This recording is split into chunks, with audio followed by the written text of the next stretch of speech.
Success Insight shares the stories of the people with passion and drive who make things happen in the world. Here's your host, Howard Fox. Hello, everybody. This is Howard Fox. I want to welcome you to another episode of the Success Insight podcast. Our guest today is Melanie Pridgen. Now, Melanie is an accomplished artist, fashion designer, and percussionist. Melanie enjoys sharing positive energy and her love of art with others. She has taken her love of art and design to a whole new level, though. She is the author of a series of coloring books for grown-ups. Her works include the Wonderfully Weird coloring book, the Botanical coloring book, All About the Lines coloring book, and what is really kind of cool, she is the author of a series of coloring books that are devoted to each month of our lunar calendar. Melanie, welcome to the Success Insight podcast. Thank you, Howard. So I would love to start for our guests a little bit of your background. And again, we're going to culminate in talking about these wonderful art books and coloring books for grown-ups. But give us a little bit of a story of your background and how you got to this place. I've loved art all my life. I've been doodling and creating things since I was a child, but I specialize in the type of art that I call psychogenic art. It's art that originates from my mind, but it also originates from the mind of the viewer as well. You're not going to see little fluffy kittens or puppies or a lot of things that you would typically look at and think of reality. This is just art to help you kind of flow. It's to stimulate meditation, if you will, to stimulate creativity, and it's just therapeutic. I like what I do. Excellent. And I do want to talk a little bit about the therapeutic aspect of it in a bit. I'm curious, with your art, and you said you've been doing this and doodling and had this interest in art since you were little. Were there any inspirations, mentors in your life, or did literally you just pick up a crayon and start drawing everywhere, which I would imagine is probably the walls where you lived, because like any good kid with some Crayola crayons, you end up doing some work on a wall. Oh, no, that was frowned upon where I grew up. So tell us more. Tell us more about how you, again, any inspiration or guidance in this, or how'd you really get started? I started decorating blue jeans when I was a teenager. Embroidering. Embroidering was one of my first creative outlets. I designed things, put it on my clothing, or just color and draw. And it was therapeutic for me then, and it is now. I've always loved art. I was always poor, couldn't afford to buy anybody else's art, so created my own. Fantastic. Now, when you were in school, I know the beginning of the school year, I would imagine when we were in elementary school, our parents or whoever was raising us bought us everything we needed, included the spiral-bound notebooks, and going into middle school, high school, college. And were you one of those that whatever book you got to write on, notebook, I should say, and heaven knows we should never write in our books, and heaven knows everybody does write. Almost everybody writes in their books. But when you were growing up and in school, did you, perhaps your mind wandered, you were bored, did you start doodling in your notebooks? Oh, all the time. I was always doodling on something in class or outside. Now, did your friends, your teachers, did they make any comments to you about what you were doodling? What was kind of their feedback in the moment? Well, my first grade teacher didn't think I had any artistic talent. Those teachers, they happen to get in the way sometimes. I just do what I do. Just never. I really didn't have any formal training in art. It was just something I picked up. Okay. Kind of walk us through now. So you went off and you continued in high school and college, and how did you kind of continue your art and design love? I saw that you're a percussionist. I'd love to know more about that, and kind of talk. How did your interest in the art kind of evolve? Oh goodness, this Well, look, I'll discuss the project that I started several years ago. Back in the late 90s, I decided that I wanted to create at least one piece of art for each day of the year, a pen and ink drawing. Okay. It took me a while, but I accomplished that. So I have at least one piece of art that I created each day of the year from January 1st all the way to December 31st. I have other artistic projects that I've done. I have this really beautiful beaded embroidery project that took me 5 years to complete. Wow. It's all beads. It's seed beads. It's delicas. It's cloisonne. It's semi-precious stones.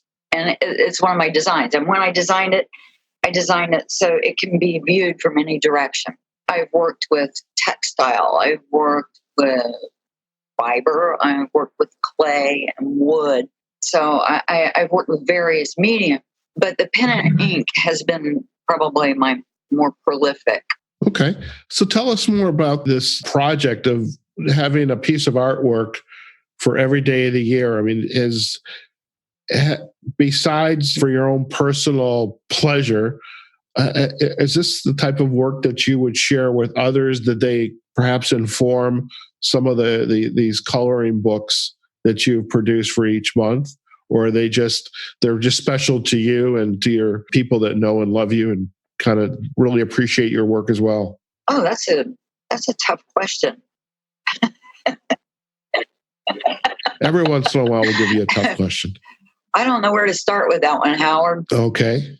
We'll start from the first step. So let's talk about these pieces that you did them every day. Who else has seen them? I have no idea. Okay. Is this something that you've been able to share with others, or is it basically just for your pleasure and your being in the moment and enjoying what you do? It started out strictly for my own self-gratification. Okay. And other people started seeing what I was doing and they liked what I was doing. Then I started sharing more information about what I was doing. And okay. The project that I did, the piece of art for each day of the year, that was just something that hit me out of the blue. I just decided I wanted to do that. And then the long piece of the process was scanning all of this work into the computer and cataloging it. So this has taken me an incredible amount of time to put into a format where I can share it with people around the globe. Gotcha.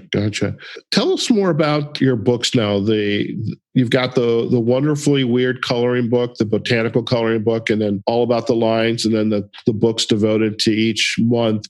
What was of those? Which one was number one? What was the first one you did? The botanical coloring book was the first one.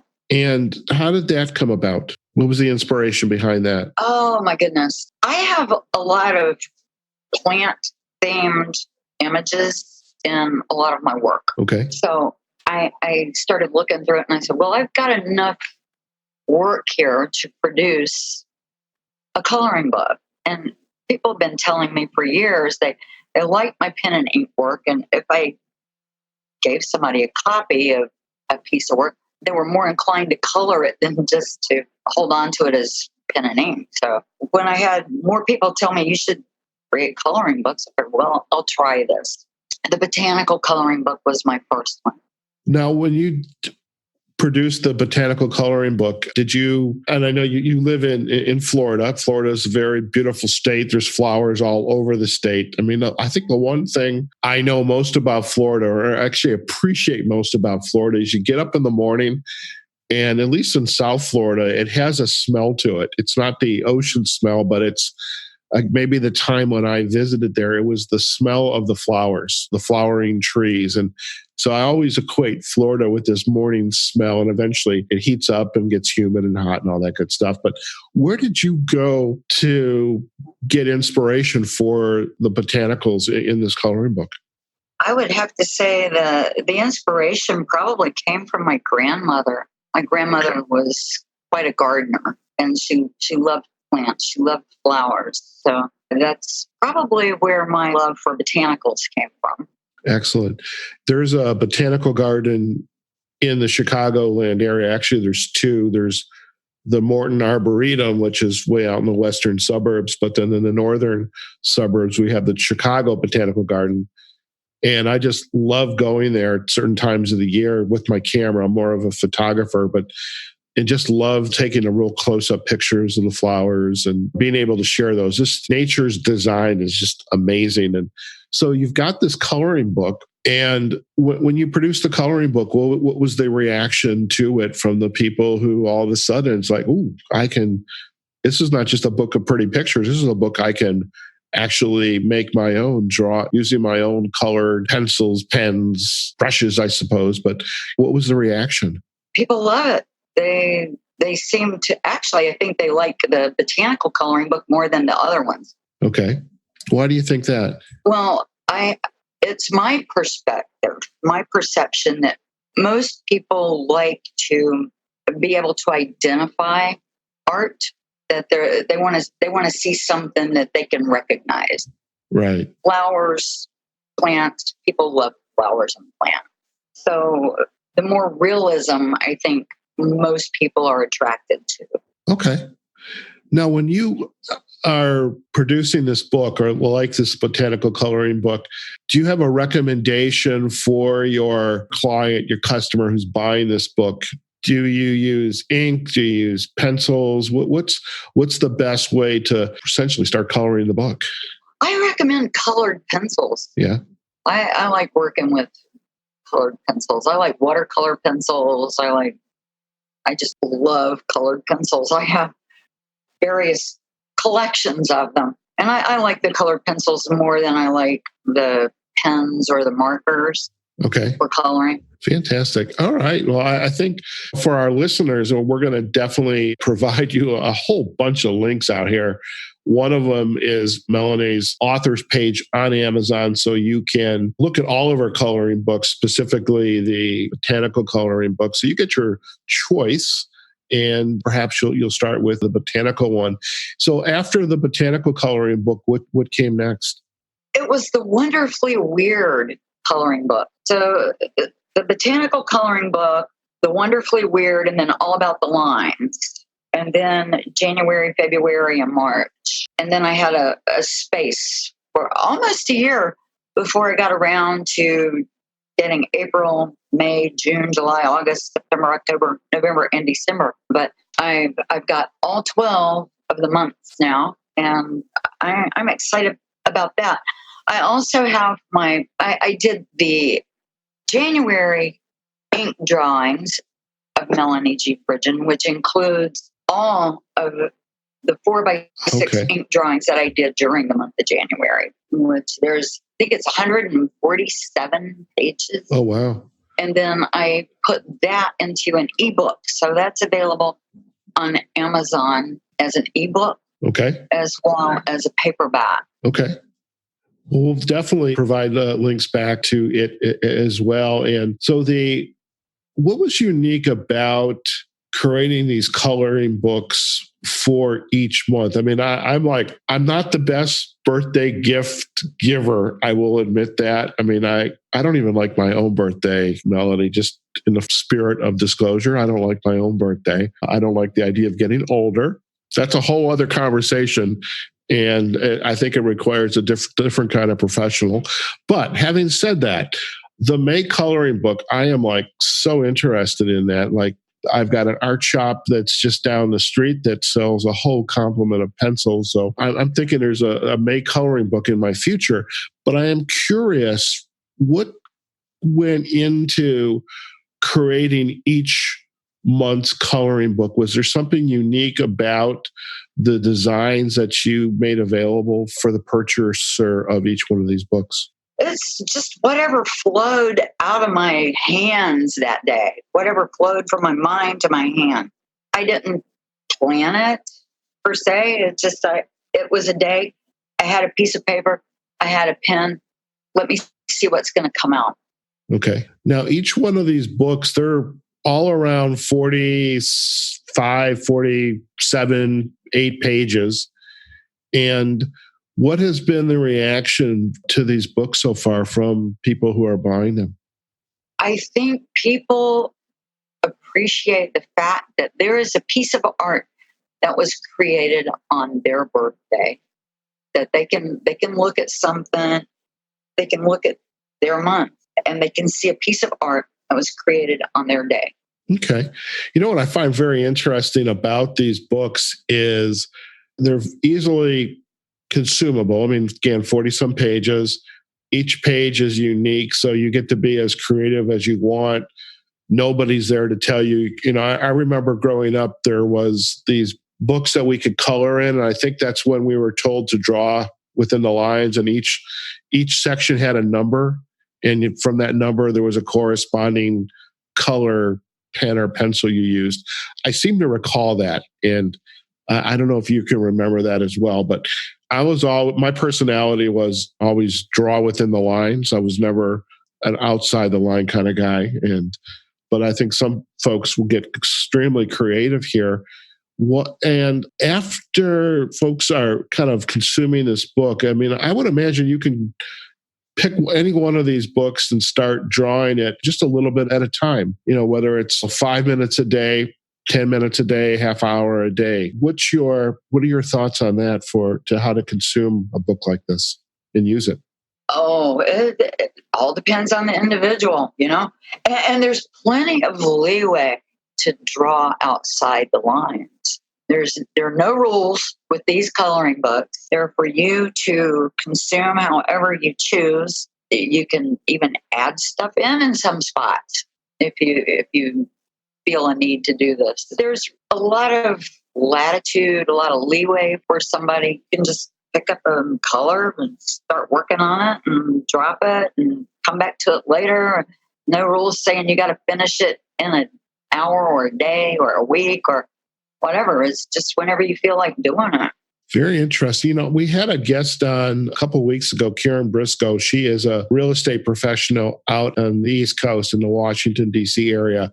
And she wrote a book about 5 minutes, or 15 minutes, essentially to take those few minutes every day, whether it's the beginning of the day, the end of the day, just to take those 5 minutes and just think about what your day is going to be, 15 minutes a day, whatever it's going to be, and just kind of meditate and think about what you want to accomplish, what's going well, what maybe is not going so well, and what do you want to accomplish that can make your day a better day. And I think that's what the idea of these books brings to mind is coloring is extremely therapeutic. And when you and I first got on the phone with each other or on Zoom to discuss coming on the podcast, I went out to some sites just to start to do some more research about the art of coloring and what it can do. And I found this work from the University of West England, and it showed up as a neuroscience research article. And so University of West England, coloring reduces stress and boost creativity. And we'll put a link to it in the show notes. But what I found was very interesting is that in 2 studies that were done, which will hopefully be the first of many studies, the researchers found that after coloring for 20 minutes, participants reported being more contented, energetic, and calmer than after reading. They also reported higher levels of mindfulness, so attending to what's happening to you in the moment, and flow. And you used the term flow before, which is being in the zone. And it didn't matter whether they had colored first or read first. And all these findings reached what they considered to be statistical significance. And then researchers also found in the second study, college students are great for doing research. I mean, if you're a business student, you always do research. Researchers found after coloring, undergraduates were calmer and more mindful, but they also found that they displayed more creative thinking and had better visual attention. So I think this speaks very highly to the power of these kinds of books. And it's really saying that coloring books and it's not just a child's activity anymore. Oh, goodness, no. I had a mini stroke a few years back. And I, through my art and through percussion, that has helped me tremendously. And it helps me maintain a positive attitude. It helps me achieve a state of balance and well-being. And I want to share that with people. Most definitely. So, you mentioned the Percussionist, and there is a studio just down the street from me in Chicago, L&A Studios, and they were at our local farmers market, and there was a percussionist there. So tell me more about the Percussionist. I mean, how that helped you? What did that entail? Well, it helps with coordination. Mm-hmm. And it helps with left brain, right brain activity, and it helps alleviate stress. Stress, I think, is one of the key components to ill health. And I was working in a stressful environment. I worked in corporate America for decades. Oh yeah. I've worked in customer service, technical support. I worked in cybersecurity. Right. And these are very, very stressful jobs. And a lot of times you're in an environment where you can't, due to corporate policy, you can't just look at anything on the computer, or you can't have a lot of books or tools at your disposal because of the environment. But a coloring book is benign. You can keep it in a lot of environments where you can't have other materials. And it just helps keep you centered and calm when you're in a stressful environment. From your description, Melanie, and I went back to one of the book pages, and I see like the product dimension. It's an 8.5 by 11 book, so it's a size that we're used to. And I was thinking, what would really be wonderful if all these books perhaps were like spiral bound and little. Those little spiral notebooks that reporters use, and they're real small. They're in your hand, and you can literally hide them anywhere. Take them anywhere. They're not cumbersome. I mean, at 47 pages, your books are not cumbersome at all. And I think taking that size, or if they're smaller coloring books, and just you literally could take them anywhere and just enjoy being in the moment. And I do totally appreciate the comments regarding the job and the stress, and especially doing something maybe you're not as passionate about. And it sounds like you, through your artwork and through these books, you are really doing what you love to do, which is to create art and to also help people be mindful in the moment through using your books to be more meditative and being more thoughtful, and taking those 5, 10, 15 minutes a day and just kind of calm yourself down, quiet yourself down, and do an activity that really just kind of stimulates other parts of your brain to be more in the moment. And so just a wonderful gifts for people to be able to take advantage of this. So what's going to be next for you now that you've gotten the 12 months completed? What other projects are next on your agenda? I want to work more on putting my art on fashion. I think that's one of the next steps I want to take. I want to complete the whole January through December series of the complete ink drawings, so I can create an ebook from all of those as well. That's one of the areas that I want to go off in. Excellent. Well, we certainly look forward to seeing that come to fruition. And Melanie, if our listeners would like to learn more about you and your work, where are the best places on the social sites to go to find you? Facebook. Okay. In order to make it easy for our listeners to find you, we'll provide a link back to Facebook as well as LinkedIn, and of course, your author's page on Amazon, so individuals can hopefully pick up one or more of your phenomenal books, because that's the beauty of birthdays. There's 12 months and 365 days and lots of opportunities for giving people the art of drawing and pencil work and being creative. So just a great way to become more mindful in those 5, 10, or 15 minutes a day. Melanie, thank you so much for being our guest today on the Success Insight podcast. Thank you, Howard. Once again, thank you. And there you have it, folks. We have been chatting with Melanie Pridgen. She is an accomplished artist, fashion designer, percussionist, and she has brought her love of art and design to a whole new level with her series of coloring books for grown-ups. The Wonderfully Weird coloring book, the Botanical coloring book, all about the lines coloring book, and her series of books devoted to each month in our calendar. So do go out to her Amazon page and pick out a couple that you think you'll like, but also the loved ones and friends in your life, what they'll like as well. So hope you enjoyed today's episode. And always remember, wherever you are, whatever you're doing, go out there, have a phenomenal day, and we'll see you on the next episode of a Success Insight podcast. Take care now. Success Insight is a production of Fox Coaching and First Story Strategies. Find us online, successinsightpodcast.com.